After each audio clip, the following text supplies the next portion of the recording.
సర్వభూమి మీద యేసయ్య మహిమను గూర్చిన వార్త మనము వినబడజేయాలి. అందరూ నమ్ముతారో నమ్మరో మనకు అనవసరం. నమ్మకపోని I don't care if nobody believes. I don't care. నమ్మితే నీ ఇష్టం, నమ్మకపోతే నీ కర్మ. నీదేమో కర్మ సిద్ధాంతం, నాదేమో కర్మ సిద్ధాంతం. నమ్మకపోతే నీ కర్మ రావు, నమ్మకపో ఏటోబడి కొట్టుకో. కానీ చెప్పొద్దని నువ్వు అనొద్దు. అంటే మాత్రం పళ్ళు ఇరుగుతాయి. డెంటల్ హాస్పిటల్కి పోవాలి. నువ్వు చెప్పొద్దని అనే అధికారం నీకు లేదు. చెప్తాము, ఇష్టం లేకపోతే చెవిలో దూదులు పెట్టుకో. వినకు, నమ్మకు. నాకు ఇష్టం లేదని పో. నిన్ను ఎవడు బలవంతంగా కన్వర్ట్, ఎవడు ముంచినా సరే నీ బుర్రకాయలో విశ్వాసం మారదుగా.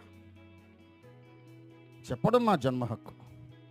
ప్రపంచాన్ని యేసును గూర్చిన వార్తతో నింపాలి. దేవునికి స్తోత్రం కలుగును గాక. హల్లెలూయా, హల్లెలూయా, హల్లెలూయా. వార్తనే చెప్తాం బాబు.